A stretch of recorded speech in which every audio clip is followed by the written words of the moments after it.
नमस्ते, मैं पल्लवी हूँ और आप भारत एक नई सोच देख रहे हैं। मैं उसी उत्तर प्रदेश के गोरखपुर से ये वीडियो शूट कर रही हूँ जहाँ से सूबे के मुख्यमंत्री आते हैं।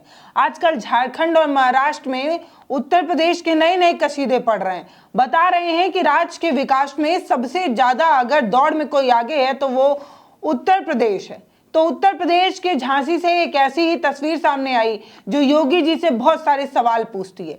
ये पूछती है कि 10-10 मासूम बच्चों की जान जाने के बाद भी आप मंच पर खड़े होकर इस तरीके का बयान कैसे दे सकते हैं, जब आप ही के प्रदेश के 10 बच्चे या ये कह दें कि 10-10 परिवार आपकी तरफ टकटकी लगाकर देख रहा था, ये उम्मीद कर रहा था कि सूबे के मुख्यमंत्री हमारे साथ होंगे, हमारे दुख की घड़ी में हमें ढाढ़स बनाएंगे।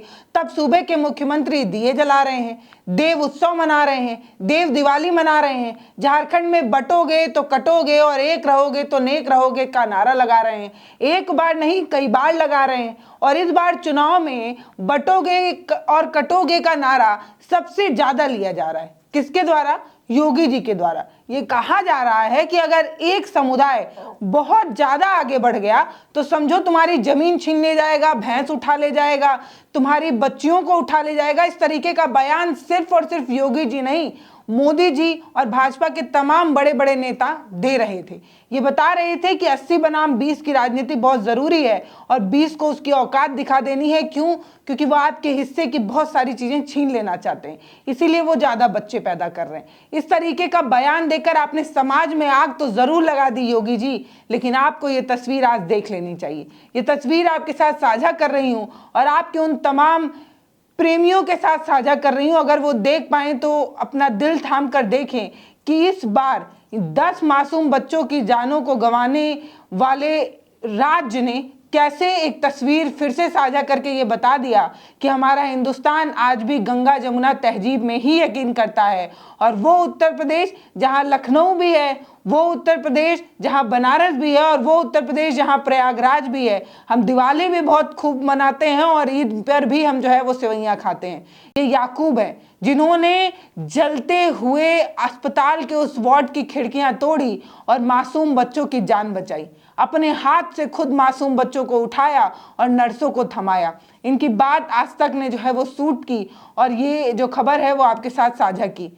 ये जो याकूब हैं वो बता रहे हैं कि कैसे अस्पताल के उस वार्ड में भीषण आग लगी थी जो न्यू बॉर्न बेबीज के लिए बनाया गया था।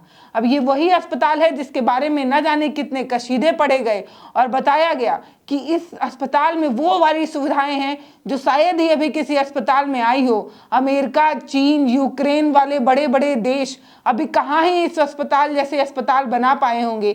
इस तरीके की खबरें छापी गई और वर्ल्ड क्लास सुविधा की बात बोली गई थी। स्क्रीन पर आपके साथ खबर का एक टुकड़ा साझा कर रही हूं, जनवरी का है, जिसमें इसी अस्पताल के इस वार्ड के बारे में बताया गया कि मशीनें तो भाई साहब इतनी आधुनिक हैं और अस्पताल का क्या ही कहना। डबल इंजन की सरकार के विकास की रफ्तार में दौड़ता उत्तर प्रदेश आज तमाम सवाल पूछ रहा है कि क्या याकूब को आप तहे दिल से शुक्रिया कर पाएंगे? क्या याकूब का नाम लेकर आप कह पाएंगे कि आपकी लापरवाही से जो दाग लग रहा था उसको बचाने में एक मुसलमान ने योगदान दिया है? अब इस अस्पताल की ये वाली जो कटिंग है इसको देखिए और ये जानिए कि अस्पताल में आग लगते वक्त ना तो अग्निशामक यंत्र ने काम किया और गैस सिलेंडर जो आग को बुझाने के लिए इस्तेमाल की जानी थी वो 4 साल पुरानी थी, उसको ना तो अपडेट किया गया, ना पुरानी सिलेंडरों को हटाकर नया सिलेंडर लगाया गया और जिसकी वजह से ये आग लग गई। एंट्री और एग्जिट पॉइंट सिर्फ एक था, यानी कि निकलने और जाने का रास्ता सिर्फ एक था और आग लगने की वजह से, धुआं भर जाने की वजह से उस रास्ते से जाना ही संभव नहीं था। तब याकूब ने बागडोर संभाली और अपने हाथ से खिड़कियां तोड़कर उस जलते हुए वार्ड के अंदर घुस गया। याकूब ने जब बॉडीज उठाई होंगी या याकूब जब नवजात बच्चों को छू रहा होगा तब शायद ही वो उससे पूछ रहा होगा कि तुम हिंदू हो या मुसलमान। वो इंसानियत दिखा रहा था। वो जब बच्चों को उठा रहा था तो वो ये नहीं सोच रहा था कि मुसलमान का है कि हिंदू का है। क्यों? क्योंकि हमारे और आप में, हम सभी में मानवता जो है वो दौड़ती है। हमारी रगों में आज भी इंसानियत बसी हुई है। हम गंगा जमुना तहजीब में यकीन करते हैं। ये मंचों पर खड़े होकर 80 बनाम 20 की बात करते हैं, बटोगे कटोगी की बात करते हैं। इन्हें कभी याकूब जैसे शख्स की कहानी पहुंचाई जाएगी या नहीं, ये बड़ा सवाल है।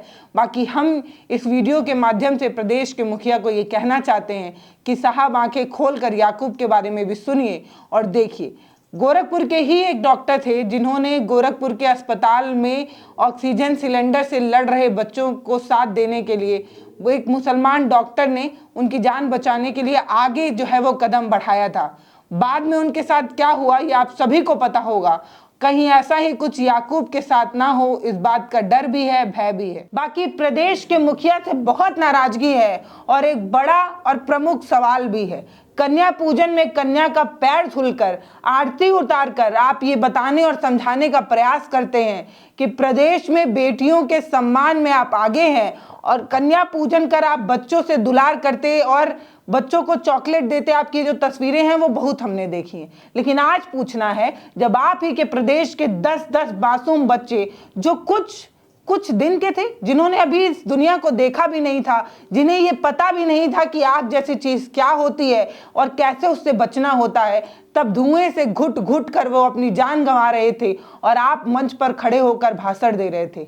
थोड़ी तो मानवता और इज्जत रखकर कम से कम आज तो आपने कोई चुनाव प्रचार ना किया होता। कम से कम आज आपने सभी चुनावी कार्यक्रमों को टालकर कहा होता कि बहुत दुख है, इसलिए आज कोई भी चुनावी भाषण नहीं दे पाऊंगा। कम से कम आज तो आपने मंच पर खड़े होकर झूठ ना कहा होता।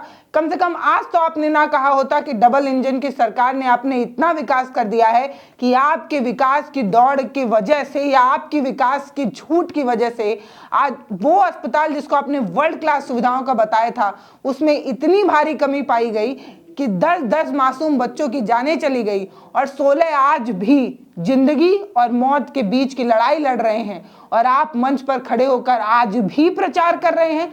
हैरानी इस बात की थी कि दीप उत्सव के प्रचार में आपने न जाने कितने रिकॉर्ड तोड़ दिए, लेकिन आज फिर से वही सवाल पूछना चाहती हूँ कि क्या किसी प्रदेश का विकास दिया जलाकर हो सकता है? क्या किसी प्रदेश के विकास में ये आंकड़ा साबित करके इस बात का महिमा मंडन किया जा सकता है और छाती ठोका जा सकता है क्या कि हमने इतने करोड़ दिए जला दिए?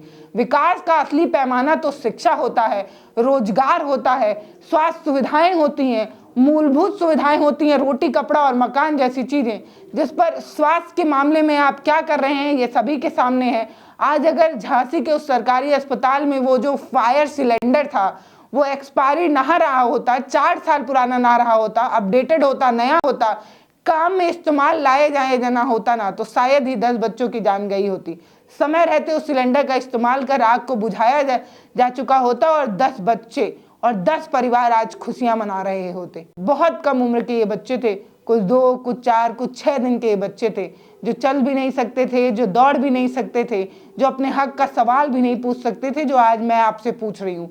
इसलिए पूछ रही हूँ कि प्रदेश के मुखिया का काम ये होता है कि वो प्रदेश में रह रहे सभी नागरिकों के बारे में सोचे, और खास तौर पर जो गरीब है, खास तौर पर जो असहाय हैं, उनके लिए सोचे। टैक्स आपको इसलिए नहीं दिया जा रहा है सूबे के मुख्यमंत्री जी कि आप चॉपर लेकर जो है वो प्रचार कर सके, आप रैलियों में जो है वो बड़े बड़े स्टेज लगाकर जो है अपना महिमा मंडन कर सके। टैक्स तो आपको इसलिए दिया जाता है कि अस्पताल हाईटेक बने, स्कूल में सुविधाएं बेहतर बने, रोजगार के नए नए साधन उपलब्ध हों। पर अफसोस कि आज के दिन जब आपको अपने दिल की गहराई से माफी मांगते हुए ये कहना चाहिए था कि आज तो प्रचार नहीं कर पाएंगे क्योंकि दिल में बहुत घाव है उन 10 मासूम बच्चों की जानों की वजह से, लेकिन अफसोस कि आपने ऐसा कुछ नहीं किया और आज भी मंच पर खड़े होकर आपने कई रैलियों को संबोधित किया, जो एक बात फिर इशारा करता है कि वोट के लिए ये राजनेता कुछ भी कर सकते हैं, चाहे आम इंसान की जान चली जाए। एक बात और,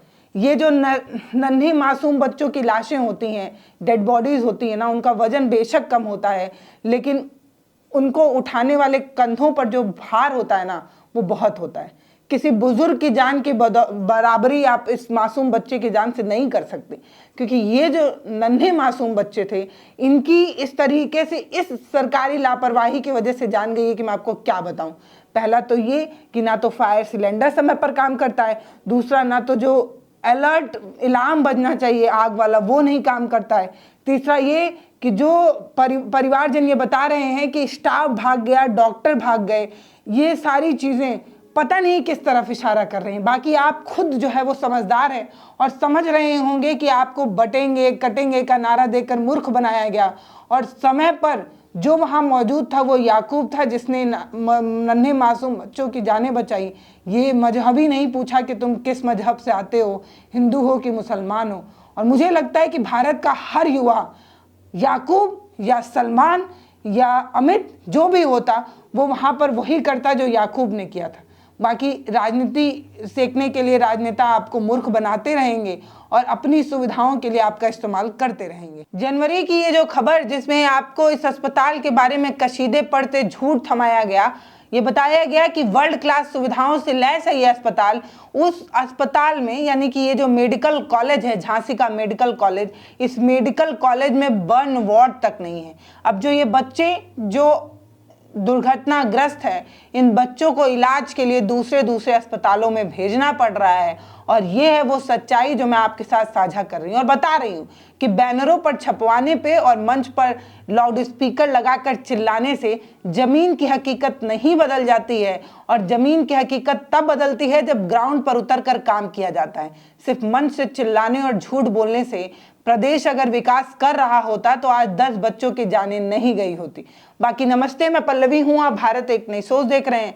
हम उन बच्चों के लिए ऐसे ही सवाल पूछते रहेंगे, वो जो बोल नहीं सके, वो जो अपने हक के लिए लड़ नहीं सके, उनके लिए हम बोलेंगे, उनके हक का सवाल हम पूछेंगे। बाकी जिसको बुरा लगता हो उनसे ये कहना है कि आपको बुरा इसलिए लग रहा है क्योंकि इन बच्चों में अगर एक किसी नेता का बच्चा होता या आपके घर का बच्चा होता तो आज मेरे से ज़्यादा आप चीख रहे होते और पूछ रहे होते कि प्रदेश का विकास झूठ बोलने से और बैनर पर छपने से नहीं होता है।